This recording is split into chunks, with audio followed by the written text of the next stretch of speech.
the recognition of the retiree. I don't typically do this. No, it's, you can hand it off to Marnie. Oh, sorry, Marnie. Go for gold. Okay, am I muted? Nope, you No. can hear me, right? Okay. Yep.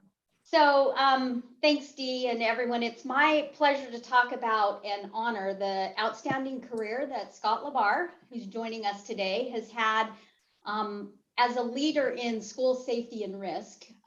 Scott's 21-year career at ESD 112 started back in June of 2000. He was initially hired as a loss control specialist. He's been promoted a few times, and he spent the last 3.5 or more years as our risk management and safety manager. For those of you who may not be familiar with the work that Scott does, he provides safety, risk management, loss control, and related services to the 33 school districts and ESD 112 that are members of our risk cooperative. So when a district wants to start a new woodshop program, authorize the creation of a skateboard club, bring a kitchen or chemistry lab online, they need to talk to Scott.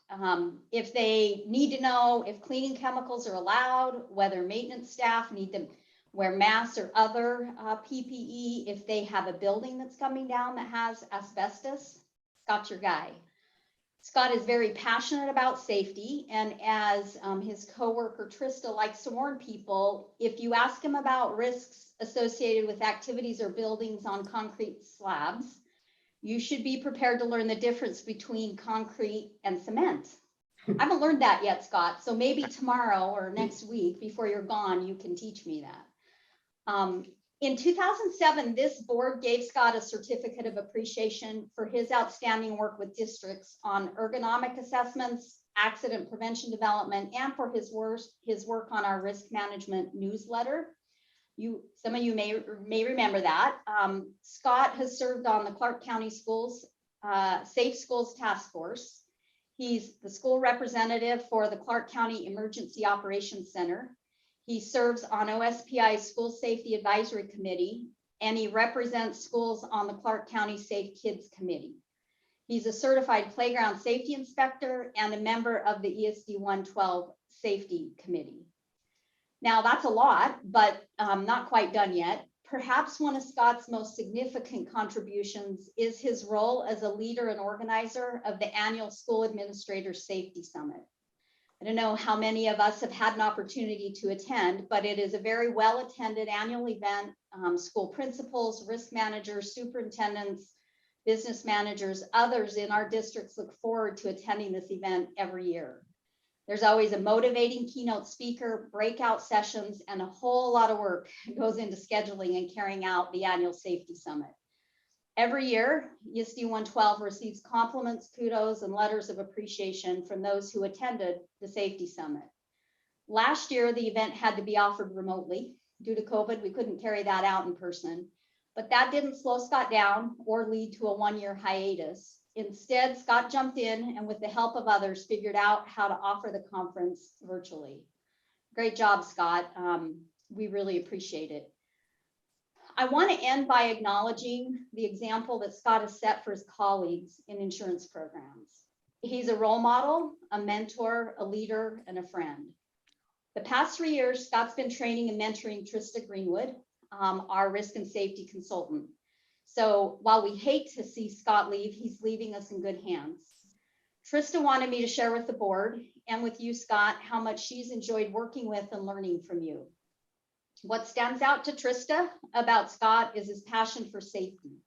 You see it in the way he works with districts, and you experience it when you ask him a safety question. His knowledge of safety and his commitment to finding answers for our districts is legendary. Scott, on behalf of ESD 112, all the employees that work here who have benefited from your work and advice in keeping us safe, but also on behalf of the 33 school districts who are members of our risk cooperative, and all the districts that attended the safety summit, from maintenance workers, business managers, bus drivers, paras, teachers, principals, kitchen staff, superintendents that you've been out in the field with and met many times, we can't thank you enough. Your work has made a significant difference in the lives of thousands. your colleagues in insurance programs and I are going to really miss you. And we wish you the very, very best and happy adventures in your retirement.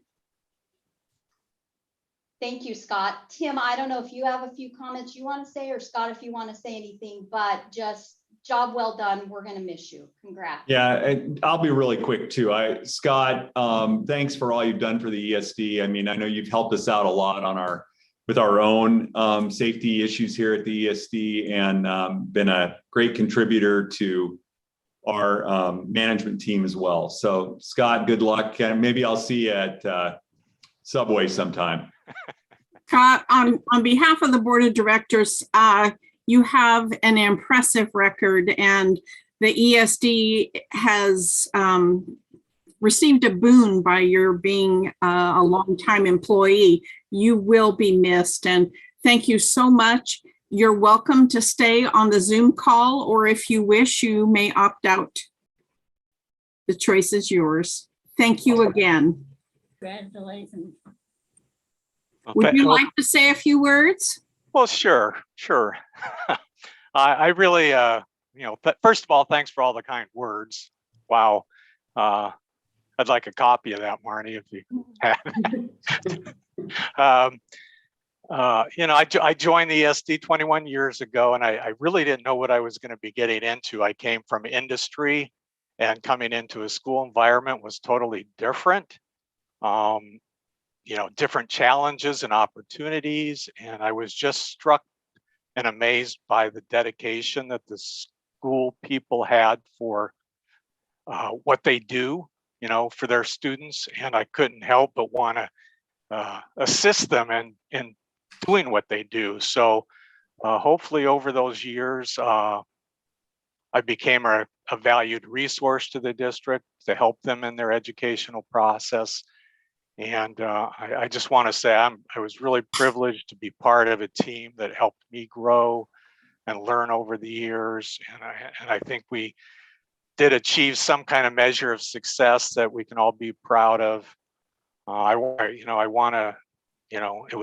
career was challenging, it was rewarding, and I'd like to thank the board. Many of you have been here the whole 21 years I've been here.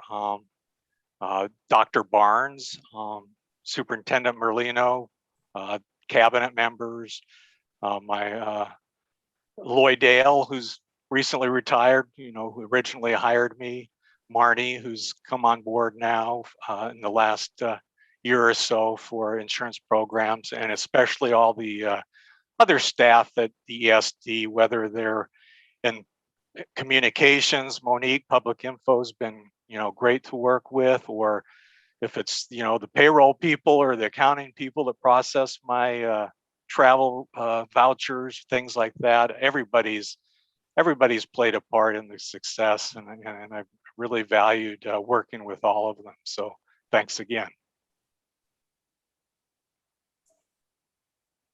Thank you, Scott. Everybody's. Oh, wait, I forgot to thank my wife. Oops. Yeah. Okay, I believe. Thank you. I believe, board members, if you'll unmute, we're going to call for a motion to and a second to approve the following consent agenda items. That would be the minutes of the business meeting, October 26, 2021, the ESD personnel activity, November 2021, ESD expenditure reports, October 2021, and early Head Start budget status expenditure reports for October 2021. So move. Anne has moved. Is there a second? Second. Steve has seconded.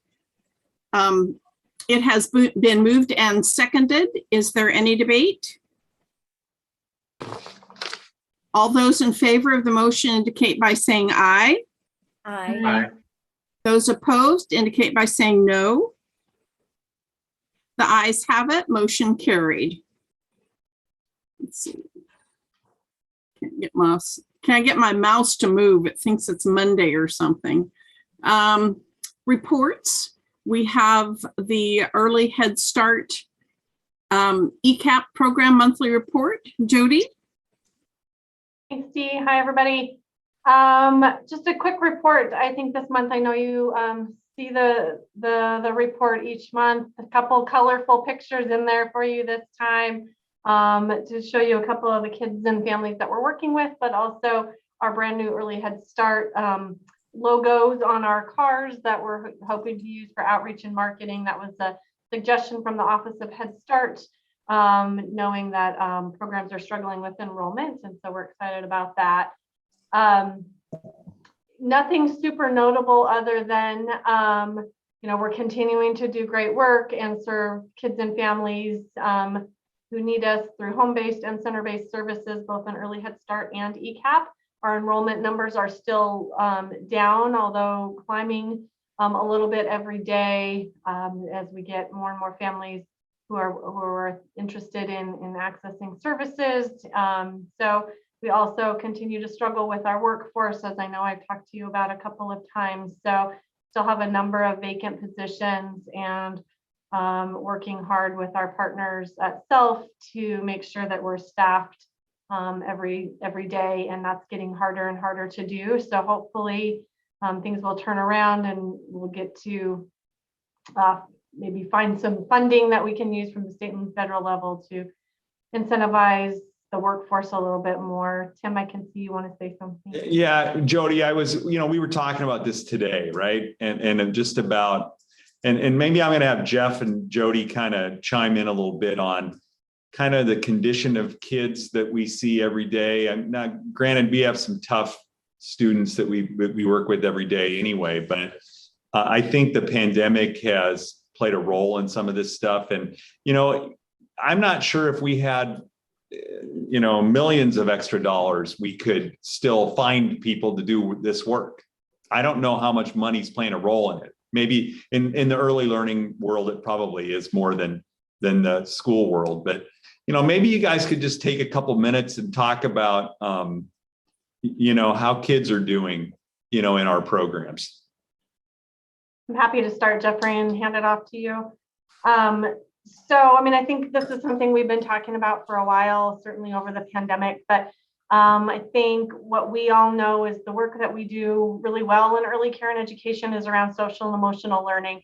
And that's something that we focus on a regular basis. And the pandemic has been very, very hard on kids in all aspects of social emotional learning, from masks and not being able to connect with adults in the same way and read facial expressions and make connections, but also just having been locked down or in reduced classrooms or not getting as much socialization. We're now seeing the effects of all of that in our classrooms every day, from very young children up through our school age programs. The behaviors and the social emotional needs, the trauma impacts as a result of all of this are very real, and we're losing staff as a result of it because the work is so hard. The kids' needs are so intense. We don't have enough staff, and the staff that we have don't have extensive backgrounds in education and training and in supporting these youth who need us in the ways that they need us. And so every single day is a really significant challenge in that area, not only to meet the needs of kids, but also to provide the supports and the resources to our staff to do the work every single day. And it's, as you all know, early care and education has been open every single day since the pandemic. So we're seeing a lot of the burnout, and we're starting to lose more and more people as a result of all of it. So Jody, your group, we do the before and after childcare, right? And so you're talking about kids that are anywhere from kindergarten through 3rd or 5th grade, something like that. And those are all school kids, right? And schools are having the same issues, right?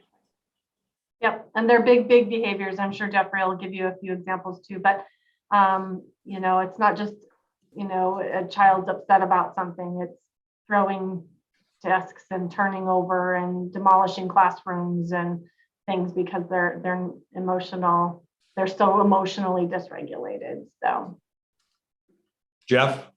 Yeah, I mean, honestly, I could say ditto. I mean, I think the idea of how much our kids are impacted is just really the watershed moment of how much families are impacted, and whether they're, they're in their own crisis, or whether they have jobs, whether they are trying to manage homes and other kids and things like that, and then students, and then obviously, our staffs for the same reason. And so, for the first time, I'm fielding questions, as you guys know, that I provide a lot of legal support, or not necessarily legal, but process legal support.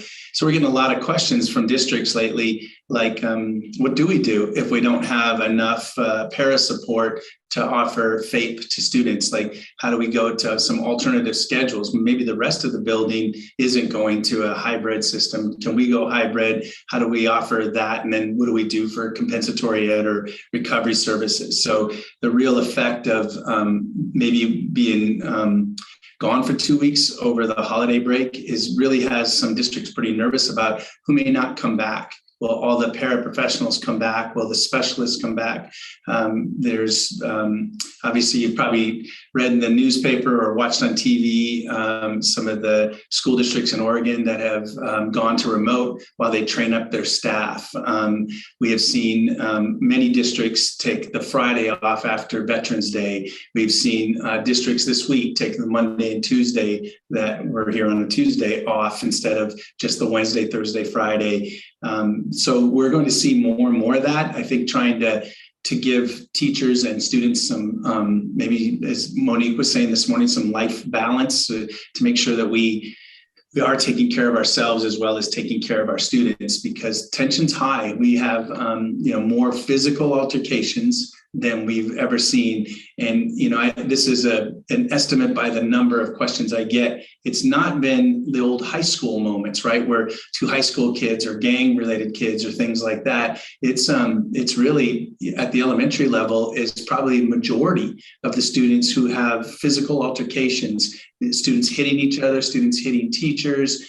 Middle school, a little less, but more than we've ever seen. And then, obviously some high school, but, gone are the days when we were really focused on middle and maybe high school for behavioral concerns with regards to violence. We have students where we have had, choking, and I'm telling you, at some point, there are teachers who are concerned about going to school with kindergartners and first graders and some of their own safety and the safety of other kids. So it's a bleak picture in that one sense, but the long and short of it also is the state's done some really good stuff mental health wise, and poured some funding into mental health. And I was telling Tim this morning, it's maybe a little bit more like, you could say, well, the horse has already gone out of the barn, but we can chase it and catch it and maybe work with it with the services and the supports we're getting from the state. But it would have been brilliant if we'd have been doing this 3 and 4 years ago, so that we were more robust with social emotional learning,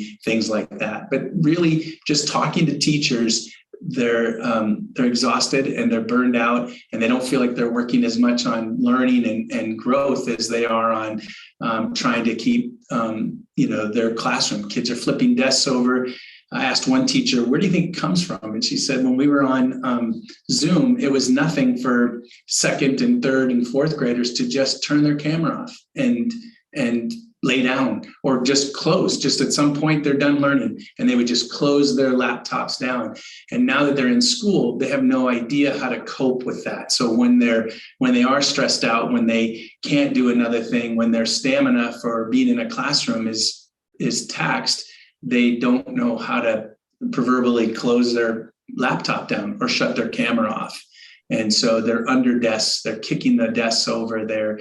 Anyway, so it's just, everybody's at a point in which everybody's frazzled. Parents, kids, teachers. And it's a system that's going to have to take a reset at some point. And I would think you're going to see more and more districts trying to insert some breaks along the way for both kids and staff, which unfortunately taxes families. But it'll probably keep people in the business and keep people focused on matters at hand.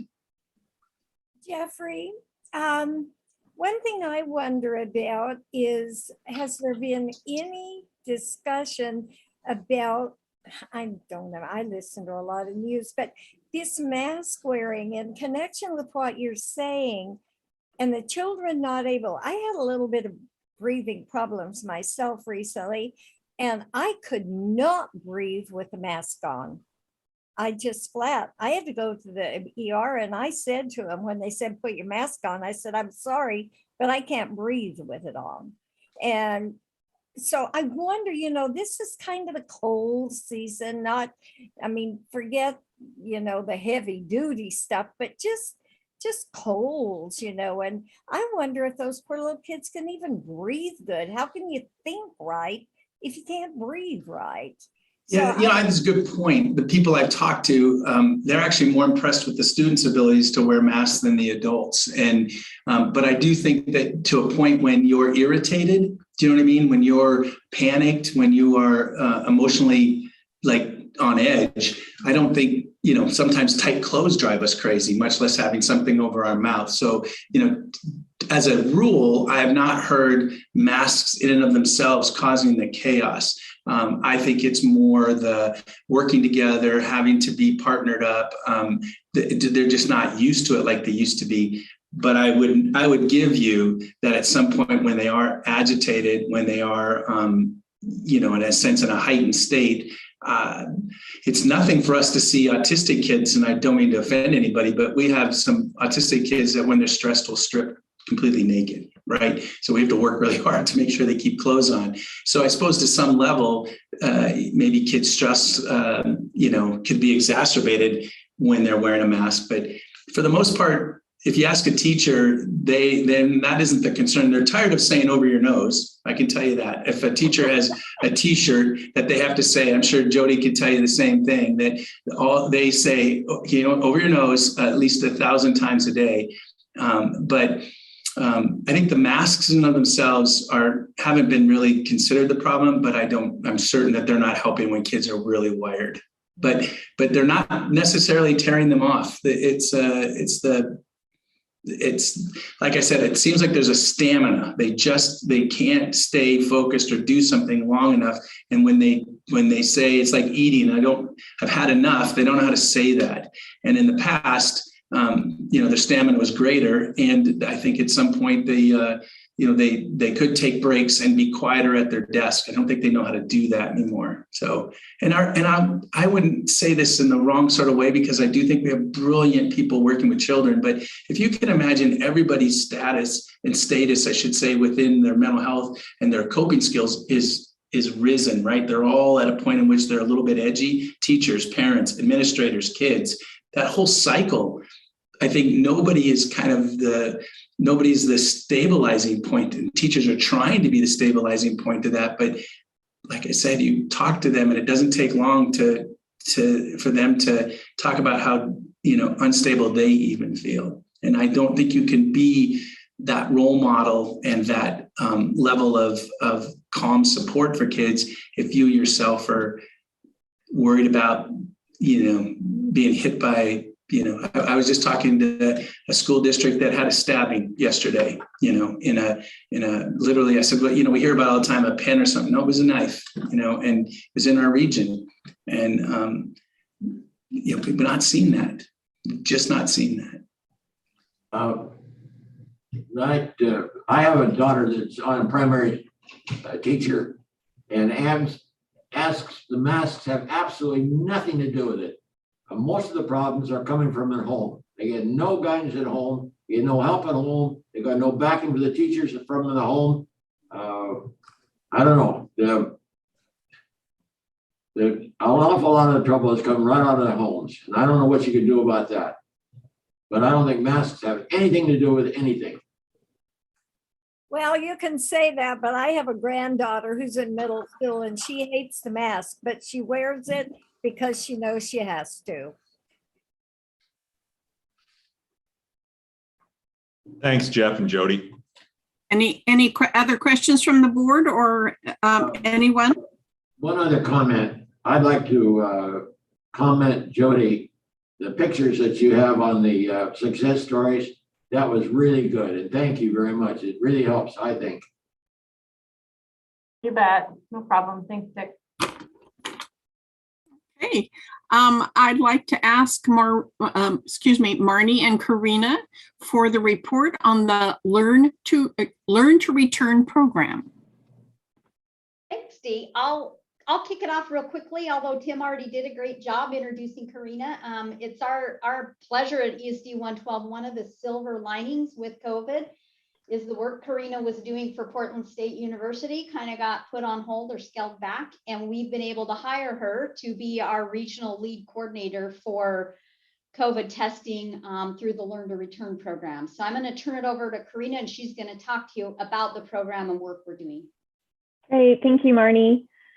Yeah, so Learn to Return, really the primary goal and focus of Learn to Return is getting kids back to school safely. So returning them back to the classroom.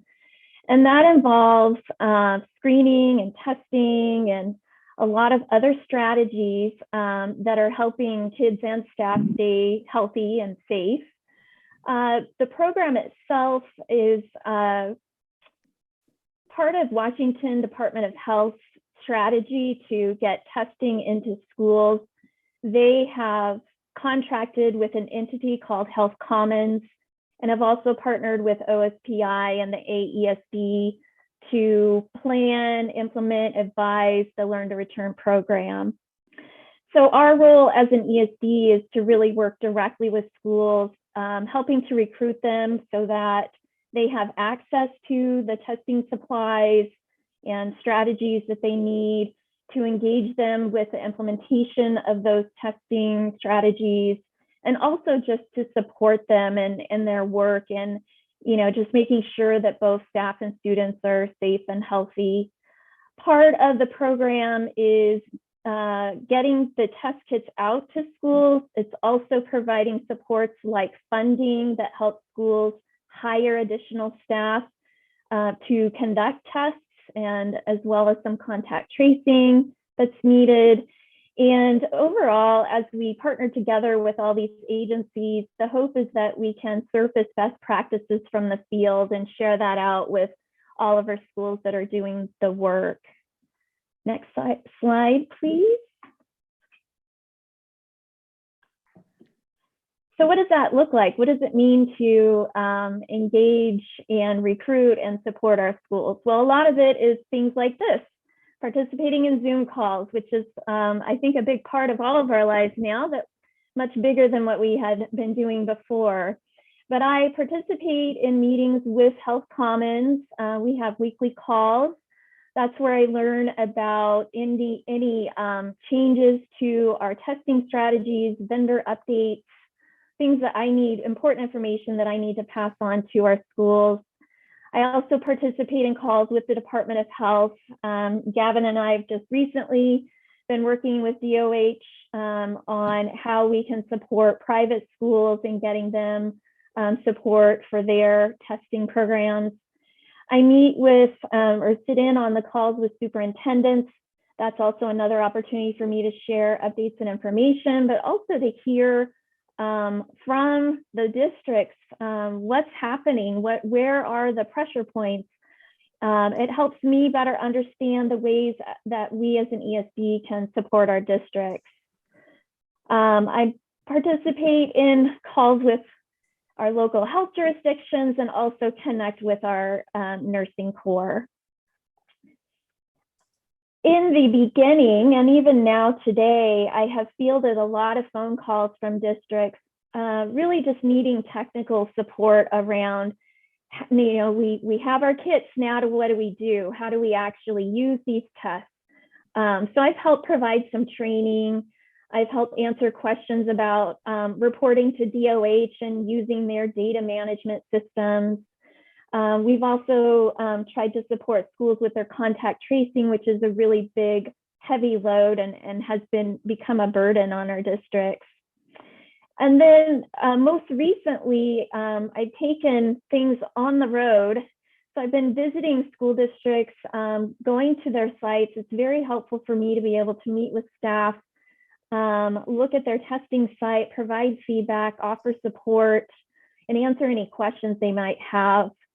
We've hired 3 staff that are out working in schools, providing testing support. So they are out there conducting athletic screening. Some of them are also providing testing for staff that are on vaccination exemptions. So we have staff that are out in schools in Klickitat and Skamania County. We're also offering testing support for the Washington State School for the Blind. Next slide, please.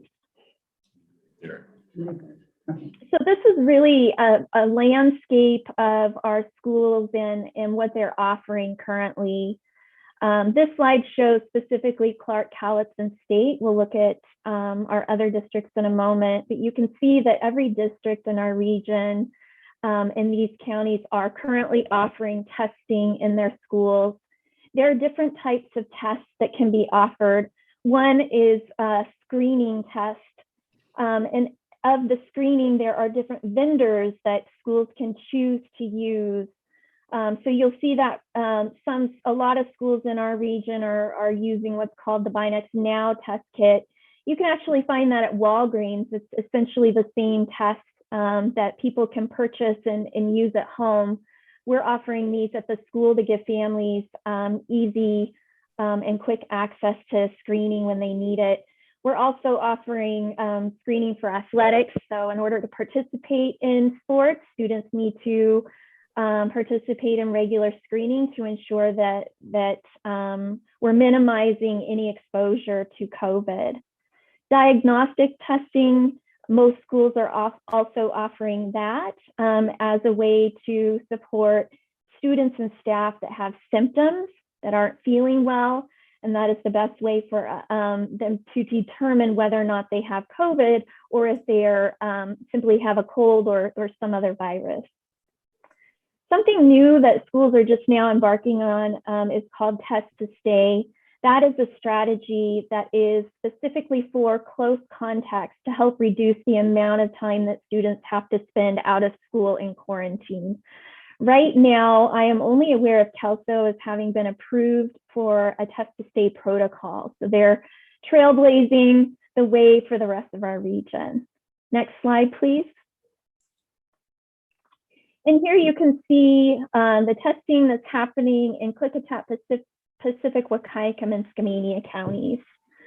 These are the schools that we have, some of our staff are working in.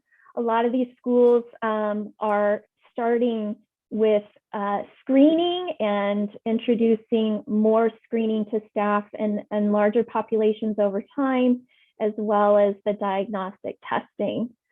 I know that Wahkiakum has applied, and I'm not sure if they've received official approval for Test to Stay, but they are also going down that path. Any questions about the district so far? Next slide, please. So the other part of the work is providing testing services to our own staff at ESD. And as you know, we have a lot of staff that work out of our main campus. We have our early childhood sites that are out in the community.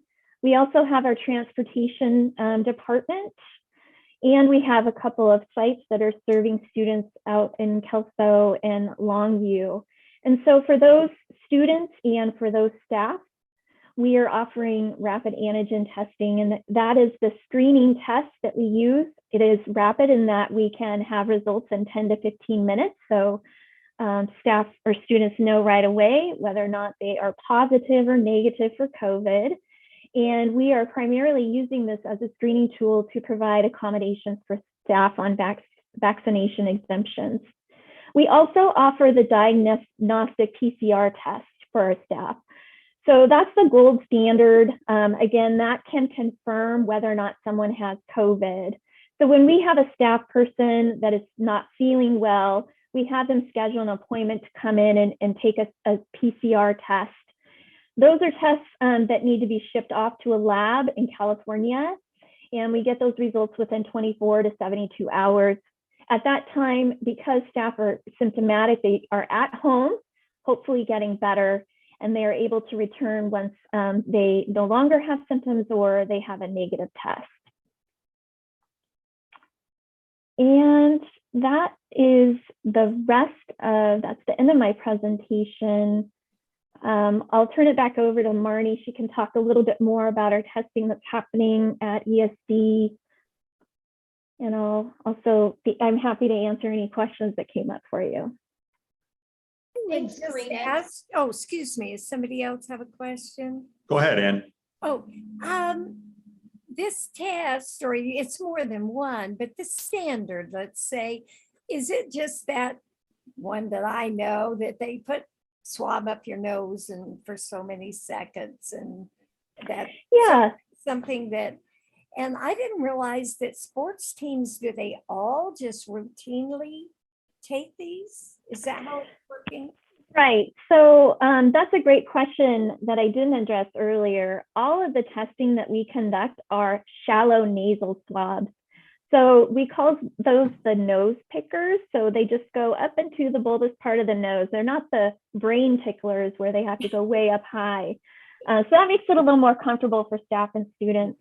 But that is correct. In order to participate in sports, students have to be routinely screened for COVID at least twice a week and or before every game. Okay, I have a question. So I know in Hawkinson, there was some controversy about they were only testing unvaccinated kids and we're not offering it to vaccinated kids. So is that the policy? Schools, that would be a decision by each district. Schools are not required to test students or staff that have been vaccinated. Some schools are choosing to do that in order to protect the privacy of the students. So let's say, for example, if the entire sports team shows up for testing, you wouldn't want to single out a child because they aren't vaccinated, or maybe they are. So because of that, some schools are testing the entire population. There are other schools, though, that are protecting the confidentiality of students in other ways, but still only testing unvaccinated students. So is that paid for by the school districts or does ESD provide that? The decision is made by the district itself. When we are providing testing, we follow the district decision.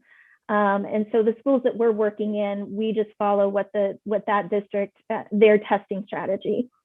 Steve, I think what you're asking is does Hawkinson have to have the staff to provide testing? Do they pay for that? And the answer is, they could get staffing from the Health Commons. Several districts in our region have asked for support from the group that Karina works with. Some of the districts have bought the support through the ESD. I don't know what Hawkinson's doing, but, and some districts are just doing it on their own with their own staff.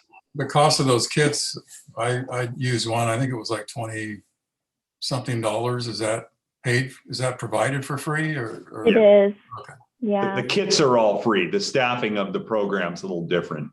Okay. I was just going to share quickly for ESD two things. One, first for ESD 112, we're doing about 60 tests a week for unvaccinated employees who have to do that quick test to make sure they're not positive for COVID when they come to work because they're at greater risk of getting COVID. We did have 2 employees, asymptomatic, unvaccinated, show up for their quick tests that were positive. And so it worked. We told them you can't drive the school bus or work today. So that is happening and that works. We also do the other tests for, staff who are symptomatic, but kind of to the point about districts testing unvaccinated versus vaccinated. And you might recall on that chart Karina showed, there were lots of lines through what's called the Test to Stay program. So the goal of Learn to Return and testing is to keep kids in school. And right now, if kids, like at lunchtime, they're closer than 6 feet without a mask on, and they're close contact then with someone who learns that their family member had COVID or they have COVID. And with sports, it was taking out a whole bunch of students. And if they're fully vaccinated and you're asymptomatic, you don't have to quarantine. But if you're unvaccinated, and a lot of our kids are unvaccinated, you have to quarantine and you're missing school anywhere from 7 to 14 days. So with Test to Stay, districts can test the unvaccinated students and they can remain in school. There are some other standards. They can't engage in extracurricular activity and they have to test twice during a 7-day period when they were a close contact. But districts are having a lot of kids having to miss a lot of school who don't have symptoms, who don't have COVID, but were a close contact. So the goal is to come up with ways to keep them in school.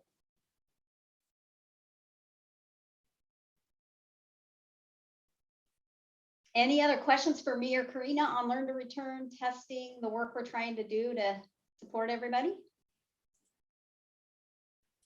Karina, I just want to commend you. You've learned a lot in a short period of time. I mean, you were a trainer for us before for early learning, but you're an authority on this stuff now. So it's awesome what you picked up. Well, thank you. I appreciate that. You certainly make the ESD look good to the people we support. Thank you very much. Okay, let's look at the On Target Accountability Report for 2021. Tim? Yeah, I'm going to go ahead and just kick this off real quick. And this is our annual presentation of our On Target report. And, it includes our goals for 2021 and how we did, and also our hopes for 21-22, the year we're just starting. So this was another year that's been consumed by COVID for us. We've done most of our work over Zoom. We finally brought back a large chunk of our staff in June. We're still working under COVID protocols and are closed to the public.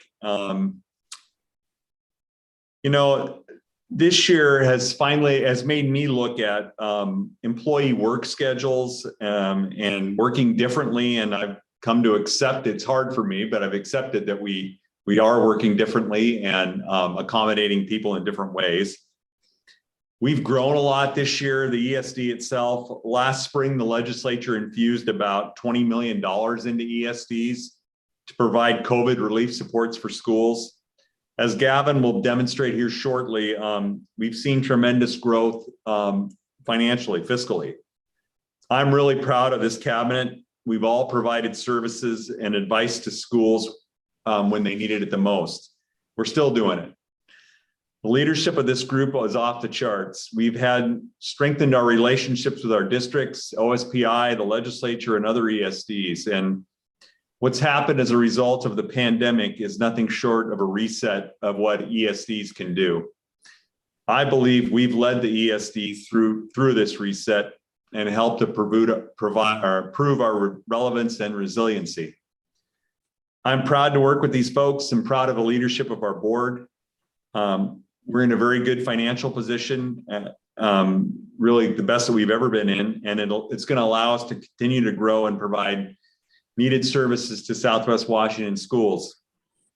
So let's start with Gavin to provide a preliminary look at our finances as we close the year, our books for 2020-21. And these are preliminary numbers. We're not quite done yet. And we have to be completed by the end of December. But Gavin?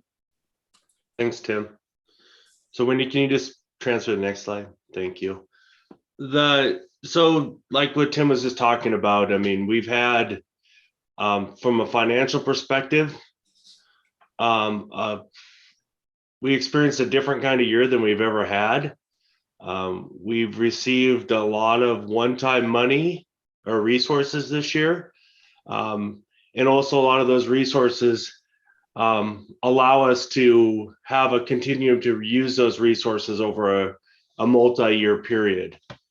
And so if you look at what I'm showing here on the screen as far as revenue, we also have a pretty big gap between our revenue and our actual expenditures. So right now, projecting 88.3 million in revenue and just short of 81.7 in expenses. I've adjusted out when we talk about annually the GASB 68 and 75.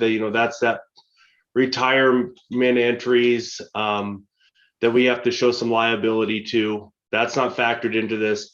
And then this year, we also are having to make some adjustments for the auditors on how we calculate leave balances, like accruals, as far as how employees earn vacation, sick leave, et cetera. So that actually is causing us to reduce our annual expenditures by a little bit that we haven't seen in prior years. But this takes into account those adjustments, but doesn't apply any of that GASB stuff. So these are where we're expecting right now to come into, as far as when we finalize our financials at the end of December. And I will be able to provide an updated report following that year-end close. So Wendy, next slide. So in order that you've seen that gap between the revenue and expense. So I really wanted to go over in some more detail. Okay, what is that? Where is that gap from? Because most of our revenue that we bring in always has an offsetting expenditure. You know, it's cost reimbursement. But this year, when you look on the screen, these are what I call non-committed funds. These are the funds that there isn't a requirement when we have revenue above expense that we have to make sure we reserve those dollars to be spent in a very specific way. So these are the fund sources we have some more flexibility on. Our school programs had revenue above expense of $382,000 this year, which that's pretty significant for that grouping. The next one is one we've talked about. We had stabilization funds. This was a direct appropriation from the legislature. The ESD network received $3 million. And of the $3 million, our ESD received basically a third of that total allocation, which is $1,016,000. CSG, there's the biggest number on this at $1.4 million. The one thing to know about this, though, is that our CSG, all of our contracts for our construction services group are basically set up to be spread out over the whole life of the project, but it's even billings. We experience most of our expenditures near the middle to end of the projects as far as the cost of work. So this is also where there's a tail involved. So our expenditures will be stronger than our revenue based on our current work later on. So the majority of this $1.4 million is really set off to be reserved for future expenses. In our current operating budget for 21-22, we actually, if you remember, we budgeted a $1.1 million loss. So the good thing is we got $1.4 million of revenue without expense this year that we can dedicate towards that $1.1 million anticipated loss for the current year. So really good shape there. And then our financial advisor services, that netted a net gain for this year of $54,000. So that totals up to just short of 2.9 million. Okay, next slide. Thanks, Wendy. So these are this next list that comprises what I just went over, those non-committed funds, and now we got the committed funds. What this is, these are funds that we're adding to reserves, but are going to reserves with a distinction that have to be spent a very specific way. And really they fit into a couple different categories. One is they're restricted for future, that they have to spend a very specific way. And a lot of these funds are carryover, meaning it was that multi-year allocations we received where we had more discretion. We got the dollars up front, but we have a longer period to spend them. So just as a quick rundown on this list, start with the biggest one that's a little unique on the top, which is our healthcare reserve. These dollars have to be spent within the context of healthcare for our employees.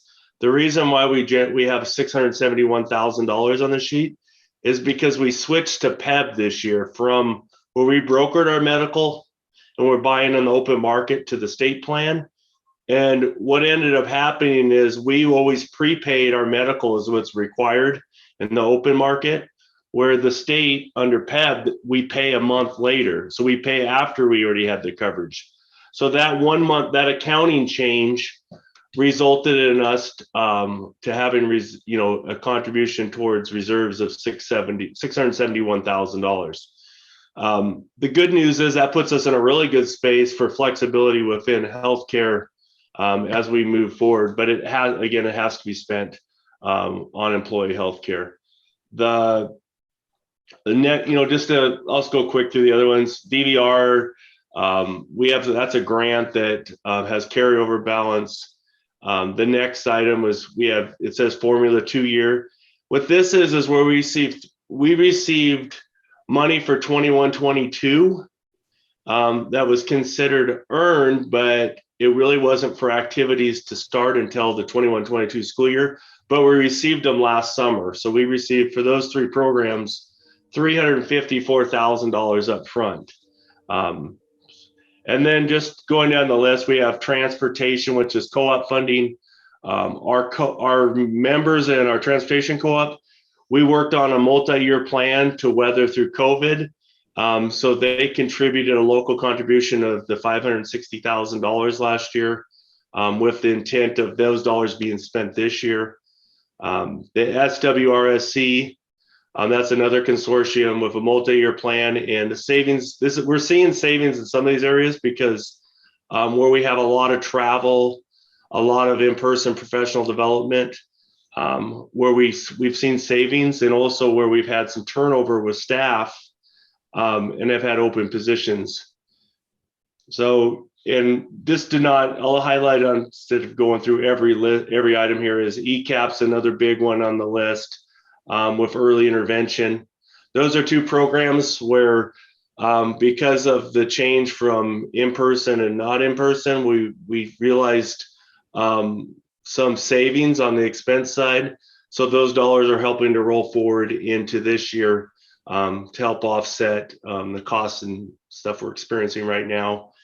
And then as you can see through the rest of the list, more of the same as far as carryover balances to be used at a future time. But so the net of that, this whole list of committed, and I just picked the significant ones off the list. We have, this would be about 3-4 pages long because we have some that are like $2,500 or $1,200, but this is really trying to give back to you, the board, a picture of really performance by program that's significant.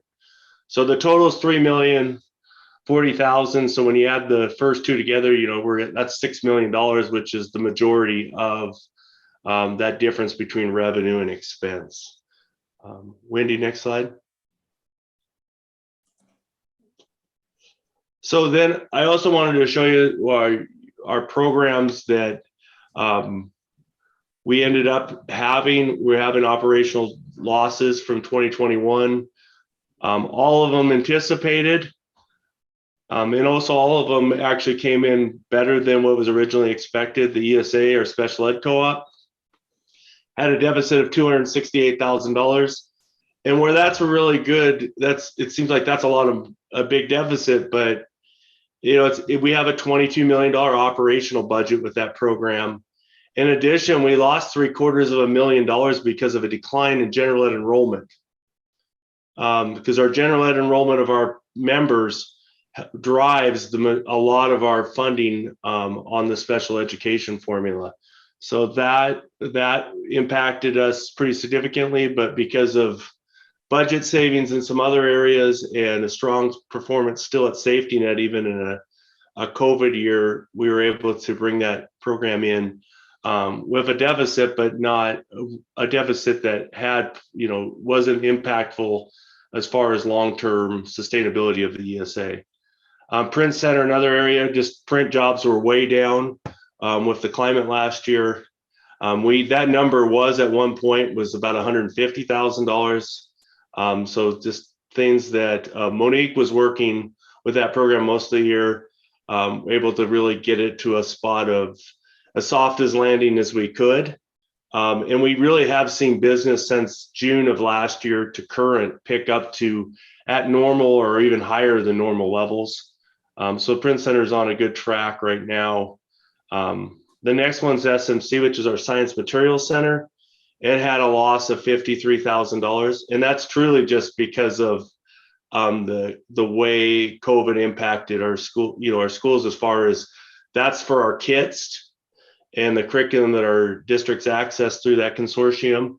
Many districts opted out for a year or reduced the amount of orders they normally have. And then the last one is childcare, and we've talked a lot about childcare over the last year. We originally had a projection starting in November of a loss of almost $900,000. But all the work that Jody's team's done to acquire, to get as much funding as possible, keep our child care centers running as much as, throughout all last year. And we were serving different populations even than we normally serve. But that bottom line, to bring our child care fund back into positive, is a contribution of $500,000. So that nets out to those programs at $922,000, with primarily being childcare. But the 500, like I said, the 500,000 is the most significant. But we had projected all year of at least 750 was going to have to be put in there. But because of several grant funding sources and trying to really control the bottom line as much as possible, it came in pretty good considering the challenge that was in front of us. So any questions about any of the financial reporting here? Okay, Gavin, hey, thanks. We'll get back to you in a couple minutes. So we're just gonna kind of do a round robin here about some of the highlights from 2021 for each of us, and then maybe some of our challenges that we have going forward. And I'm going to start, Mike is in Ireland, and Kathy's going to kind of pinch hit for him today. So we're in November now. This is our normal report back month to the board. Go ahead, Wendy, just keep flying through. So, what was important to me was that we were able to continue to be in this leadership role. By that, I mean, each one of us has responsibilities to our peer group, and mine superintendents, Mike was assistant superintendents, but Gavin, fiscal officers. And we were able to continue to bring people together through Zoom and conduct meetings and lead these meetings. We're about halfway through our network redesign, leading the ESDs through that. I'm the head of the ESD group, and keeping us together as a group is fairly important too. Through the network, we were able to add behavioral and mental health services, students in attendance and re-engagement programs, and those were all through COVID funds. And because the network is as together as we are, we have been able to work with OSPI to get those services to schools. So some things for next year that we're working on, and even now, I mean, it's keeping our staff healthy and reopening the office like we've done, allowing for flexibility in work schedules, expanding mental health programs, rebuilding our early learning programs is very important. And that's possible. We're looking at how the Build Back Better program is going to, if that passes, how that impacts us. But there's a lot of revenue in those programs that we could access potentially. We're looking for continued growth in our programs. I put 5% in a COVID year. This is still a COVID year coming up. But even that kind of growth at $4 million is big. Maintaining morale is a challenge. And I know that's kind of on Marnie's list too, but we're going to be surveying our staff to see how we can help there. And then securing staffing in critical positions. That's, we talked about that this morning. I mean, what kind of incentives can we provide to the field, so we can bring more people in. So those are some of mine. And Kathy, I'm going to turn it over to you and have, you can discuss Mike's. Thank you, Tim. Yeah, it's my pleasure to share on behalf of Mike. So one of Mike's goals for 2020-2021 was to provide support and training to school districts in the areas of distance learning and online learning platforms. So we wanted to, or we were hoping to provide effective distance learning, professional development for both paraeducators and teachers as they were thinking about hybrid learning and to support of the tools that the teachers were using in the classroom. So you can see that the data that we collected from PD Enroller, we offered a lot of courses.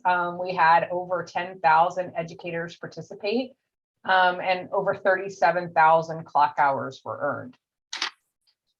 And then on the next slide, Mike has one of his goals for the upcoming year, which is to continue to work towards the expansion of our ESDU program. We're still working closely with PESB staff and our district partners to kind of strengthen and refine our program. We're getting it ready for that expansion. We had our 27-month review last week, so we presented to the PESB board. We were able to share a lot of data with them, both qualitative and quantitative data that really demonstrates the success of the program so far. So we're really excited about next steps with ESDU. Jody. All right, thank you. So accomplishments this year, I think you're all aware that we were awarded more ECAP and early ECAP slots. So that's always exciting with the growth and expansion that Tim talked about. We have brand new early childhood mental health consultation for childcare for the first time, and we'll be adding a second person. So based on our conversation earlier today around the intense social emotional needs of young children, this will be a really great help to the childcare system. And then we also partnered and were awarded a Department of Commerce grant to renovate the 49th Street building to become a new early learning center. And we'll be in the process of applying for expansion slots to fill that building in the coming year. Thanks, Wendy. So for this year, in partnership with my colleagues, Kathy and Jeffrey and Mike, we are collaborating this year to build out what we're calling the Pre-K to Third Grade Center for Excellence. And some of this is based on some funding that all three of our departments have received either from DCYF or OSPI to really support our school districts in this P3 space and talk about professional development opportunities, coaching opportunities, cross-system networking opportunities, and supporting districts in their efforts to better connect with their early learning stakeholders, but also to strengthen that entire continuum from early learning through third grade. So more to come on that. We're excited to share with you more about that in the coming year. I have a team of folks in early care and education that are very excited about brainstorming and planning for a Spanish immersion preschool next year. And it sounds like there will be some funding available to support these kinds of efforts. And so we're beginning to explore what that might look like and how we can support our multilingual learners at a young age. And then the last one is what we're calling a shared services model for childcare. This is building on another partnership opportunity where we're supporting a cohort of Latinx childcare providers who are interested in starting up their own family childcare homes in central Vancouver and leveraging resources and expertise from a variety of community partners to help support the business side of childcare, but also things like human resources and marketing and purchasing and those kinds of things. So it's definitely a new kind of model that across the nation folks are exploring about the sustainability, but really the reimagining of childcare. So more to come on that. Thanks, Jody. Jeff? Anyway, I wanted to say thanks again for your time and your support you guys give us. We are looking at a couple of big successes that we had over the last year. We have gone to virtual and a paperless sort of system with our files. And if you've ever been here, our file room's huge. And so going to a paperless system, we're probably the third district, Evergreen and Hawkinson have gone to it, maybe only about the 10th or 12th in the state of Washington that are doing this. But Gavin's team has been great with that. And again, then the partnership, we keep talking about that, but the partnership with the three departments under TNL we've been able to secure and really take a look at mental health and mental health therapists and what we might do to support pretty much birth to 21. So it's not only a cool thing that we get from the state, but an opportunity for the three of us to blend a lot of our services. And that group meets pretty much monthly. All of the people that work for us and under us that we're fortunate to support collaborate as well, not just the three of us on this. And then, of course, we've talked about it already. So we really need to attend to our employee satisfaction and support staff retention. We used to talk all the time about recruitment. And what we really need to do is make sure we keep the staff we have. So we spent a lot of time today in cabinet talking about that and in programs and incentives. And so we're reaching out to them. We need to listen to them. And so within the ESA and obviously with all of us, we really want to do that. We want to make sure that we're hearing them and how they want to be appreciated, what would keep them, how do we keep them, as valued partners of ours. And then we've been working pretty hard with this disproportionality piece, and it'd be a long story, but the state looks at the number of students of not only of color, but of white or white males or anything that are placed in programs that are what they consider separate day schools. STEPS would be one, Quest would be one, Evergreen has a program, Vancouver has a program for behavior. Those programs are monitored for the number of students who are placed in those programs and whether or not that's representative of the students in the state of Washington. And so we've had to work really closely, and STEPS has been phenomenal. I know you guys are big fans, but Jeanette Foreman has been brilliant in securing a lot of opportunities for our students in STEPS to still have community-based experiences in the midst of COVID, which is really difficult. And so keeping an eye on that really helps our partner districts to not get in trouble with the state. So we'll continue to really monitor that and make sure we're scoring and coding correctly. Thanks, Jeff. Kathy? Sure. Hi, everybody. So kind of already shared a little bit of the highlight with our first goal about working towards ESCU full certification and us meeting with that board. But one of the other things that we accomplished last year, we had received our license to be a mental health provider as an agency. And so one of the goals from last year was kind of to expand the embedded behavioral health services to our students. So kind of like Jeffrey said and Tim said, thanks to the work of a whole bunch of people, we were able to end the year with some additional funding and able to place 4 therapists in schools in our districts. And when we focus on the upcoming year, we're still kind of seeing a theme of supports for our students kind of in a tier 3, if we think of a triangle model. So we want to secure contracts for our behavioral health services with private insurance organizations. We can bill for Medicaid right now, but we don't have that same opportunity with private health insurance. This will also support sustainability of the behavioral health services we provide. We received a new contract through DVR. So work we had done in the past as an intermediary called SummerWorks.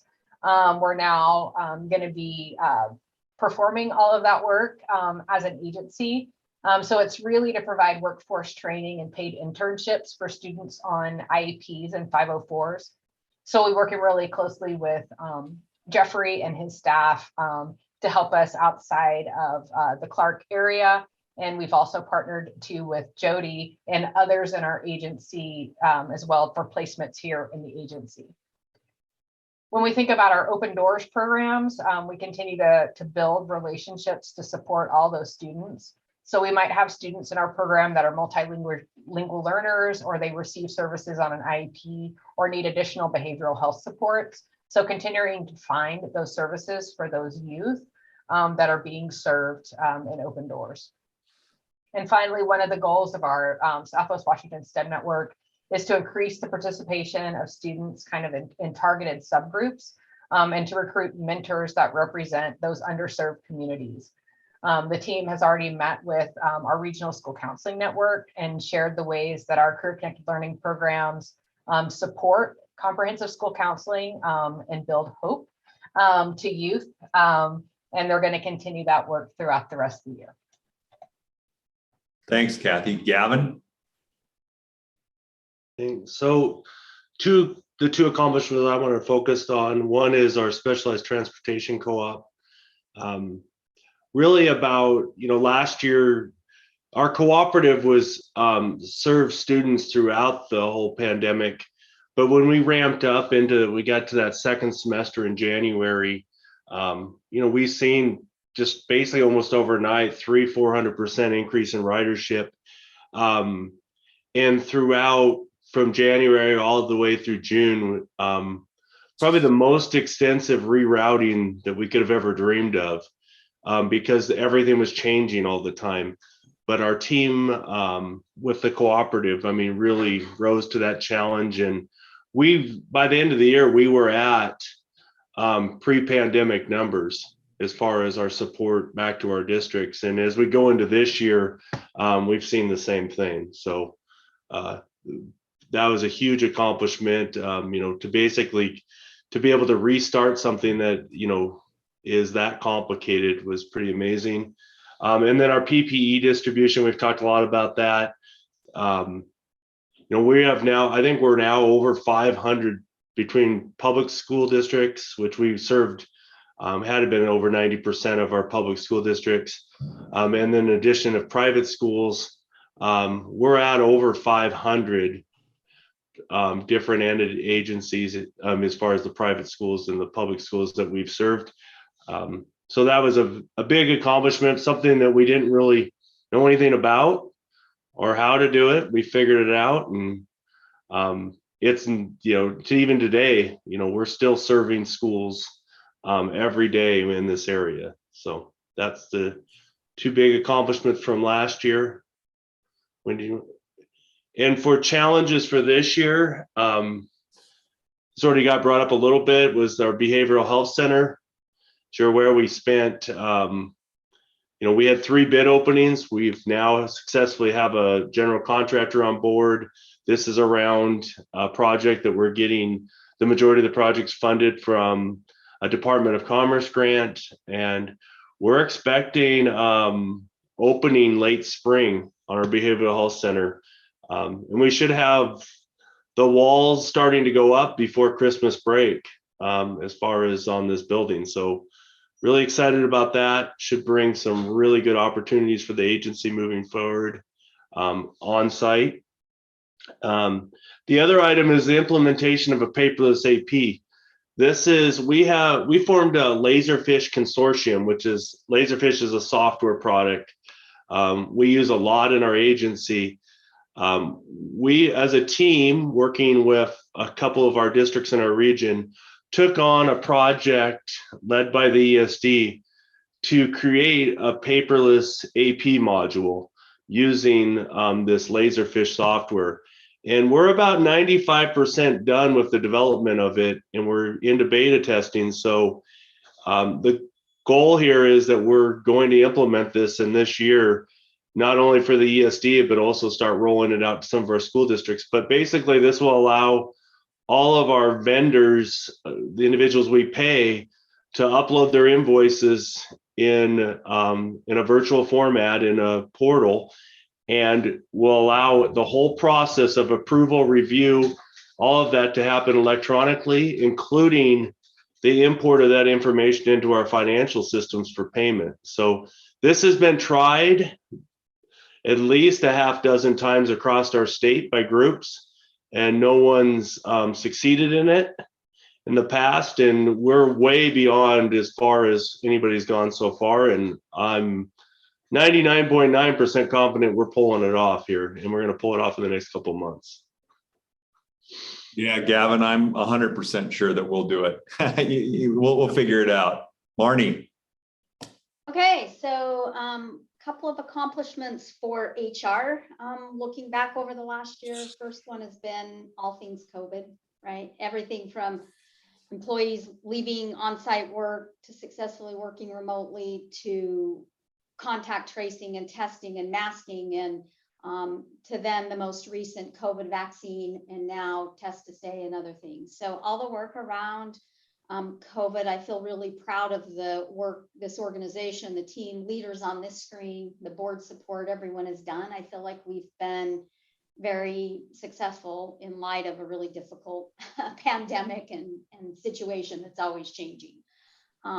We also last year in HR, it's been about a year now that we transitioned all of our benefit eligible employees from getting benefits that we used to procure to being members of the PEB. That was a huge amount of work, learning a new system, getting forms, 4 or 5 forms from every single employee, entering them in the system, and now meeting with all new employees and explaining the PEB benefits. So that I feel like our HR team did a great job with. On the insurance program side, 2 accomplishments over the past year. The beginning of the pandemic, there were all those fraudulent claims in unemployment that all of our member districts had employees filing, and we had to manage all of those documents, track, figure out which ones were fraudulent, work with employment security not to pay those fraudulent bills. But we also just had a huge increase in the number of employees. When we were operating with COVID, there were a lot of bus drivers, pairs, and others who could not work in person and weren't working, who filed for and received unemployment. So we had over 4,000 requests for information that we had to process and respond to, a huge number of unemployment hearings, and the team in insurance programs has done a great job staying on top of that. And working with our exec advisory committee and our member districts, letting them know the status and the rates. We also, in insurance programs, were able to maintain all of our members in the risk cooperative. We had a couple of years of really significant rate increases driven primarily by the increased cost to buy excess insurance. And we had a couple of member districts who, just because of that increased cost, were evaluating leaving our pool. We worked really hard to get them information, talk about the services we provide. We also worked with our excess insurance carrier and were able to maintain all of our members in the risk co-op. So that was a really big accomplishment in insurance programs this last year. For goals and challenges for the coming year, maintaining employee morale despite everything that's going on with COVID, whether it's keeping employees engaged and wanting to continue coming to work with a positive attitude, not quitting and looking for other jobs, hiring other positions, the survey, the work that everyone on this screen is doing alongside me and our team in HR, just focused on morale. Also next year, I know Tim's talked to the board a couple of times about this, and it's maybe a little bit related to morale and COVID, but reviewing our compensation, salary schedules. Are we competitive? What's happened in the market? Separate and apart from COVID, we had McCleary and a lot of districts that bargained a lot of pay increases that have not made their way through to increases in our salary schedules. So we'll really be looking at what are our salary schedules and what does our compensation look like. That will be a challenge in the coming year and work we'll take on. In insurance programs, we've lost 4 of our most experienced and senior staff to retirement. Lloyd, Peggy, Karen, our senior workers' comp adjuster, now Scott. So I'm relatively new. We have a new young staff in insurance programs. They're very good. They're very committed. We've got this, but we're really going to have to focus next year on rebuilding experience and competence and growing our insurance program staff. Also, we will continue to work on, because with climate change, with COVID, with all the uncertainty in Washington state, with sex abuse cases that have huge jury verdict values, we have a lot of insurance companies that have gone out of business, and getting insurance is expensive and difficult. So that affects our risk co-op and our ability to maintain stable rates. So we will be working on that this coming year and for the years beyond that. One of the things we're doing is really trying to improve our relationship and the way we work with our excess carrier, WSRMP. So that's what's on store in insurance programs next year. Thanks, Marnie. Monique. All right, great. Well, we continue to lead weekly regional communications meetings. And that was one of the accomplishments. If there was something good to come out of COVID, it was the collaboration, not only with our team, but really across the region. And that has, in the communications area, resulted in the development of regional resources, talking points, and other communications on complex issues. We have a weekly meeting where usually 20 to 30 people consistently attend. And what happens is I share updates, school districts share what they're experiencing and the communications they're creating. And this is similar to what would happen in a joint information center during an emergency situation. It's worked out quite well for us to keep everyone on the same page. And we frequently collaborate around messaging on shared issues, usually controversial ones. I typically take the group's feedback and put together regional resources that the communications people can then provide feedback on and utilize consistently across the region in one singular voice. We continue to update our COVID toolkit materials, including new letter templates, flowcharts, graphics, and talking points. And I'll show you in just a second an example of a couple of those. But my team and I have consistently created dozens of resources, flowcharts to help schools know when to quarantine someone with COVID symptoms and for how long, letter templates for family notifications, and Mythbuster talking points to common misinformation being shared widely. All of these resources are then reviewed by our local health department. We have a strong relationship with them, so they provide information and kind of the vetting to make sure the resources are accurate. And this is very unique to our ESD. This is not something that's being done in other ESDs. And in fact, other ESDs are asking for access to our toolkit. We monitor the frequent guidance changes and revise the resources whenever guidance changes. So I'm really proud of that with my team. And then of course, we implemented a COVID resource communications consortium, which will bring in an additional $30,000 in communication services related to COVID-19 and crisis communication support. So we've really been able to monetize the COVID resources and crisis communication support related to COVID and our work for school districts. Nearly every school district in our region has joined the consortium. And I believe that they find tremendous value in this. The other thing that has happened is I've become the regional spokesperson and crisis communication lead for the districts. So they really lean on us. And that's something I'm really proud of for our team and for our ESD. And Wendy, could you advance to the next slide, please? This is just an example of some of the many resources that the team has created, dozens of letter templates, sheets and sheets of Mythbuster, frequently asked questions, and then of course the infamous flowchart, what to do if a person is symptomatic at school. Our local health department works with us, as I mentioned, to make sure that we have regional edits. The State Department of Health releases some resources, but they're often incomplete or not customized for our local districts. So we have taken the lead, and the health department utilizes all of our resources as well. Thanks, Wendy. Next slide. So as far as goals for this coming year, I really want to maintain, explore, and create new and sustainable opportunities for communication department revenue.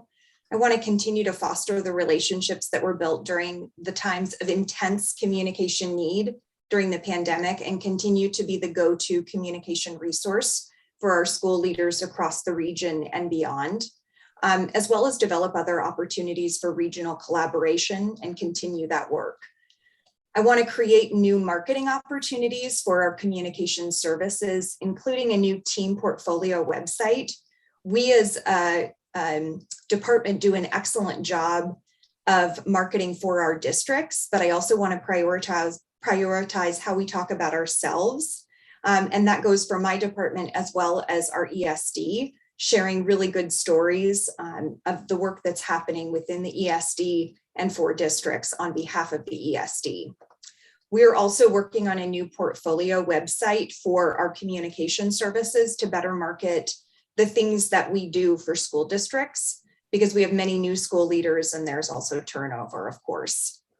And I really want to prioritize team building and engagement activities to foster strong communications within our team environment, which I believe will ultimately support our work for our clients. The majority of my team is working remotely with partial in-district and in-office work. I have and continue to prioritize opportunities for the team to engage, connect, and build relationships, which will ultimately benefit the work that we do, the better that we all get along. Some of the ways we're doing this is to devote time in each virtual staff meeting. We get together when it's safe and when we're able to be outdoors to connect in person for team building activities. And we're doing a virtual gift exchange / party for the holidays, where we're mailing one another different gifts. So any opportunity that we can engage in a virtual world, we are working on and prioritizing. So thanks, Monique. And we'll take any questions the board might have. You know, we have that On Target book in the board packet that I hope you get a chance to take a look at. That's kind of a synopsis of our year and put a lot of effort into it. So thanks for Wendy and Amber for doing that. I have a question for Gavin. Gavin, do you have any problem with this bus situation where you're making special trips, so to speak, to getting drivers, or has that not been a problem? As far as on the driver's side, it's definitely been challenging, but I mean, we tried to start really early with Marnie's team in HR as far as really extensive recruitment. And I know we've put through at least a dozen trainees, subs, and we've also been fortunate just to get, some applicants that have gone through the process. So right now we've gotten pretty, really close several times as far as like, we're not going to have enough drivers to actually fulfill all our routes. But we haven't gotten there except for like just on a few random days. What happens when we do run short of drivers, that's when fortunately, most of our office staff, we have 7 individuals in the office. Most of those individuals are also CDL endorsed. So even our director, Jenny, has been out driving routes on a few occasions.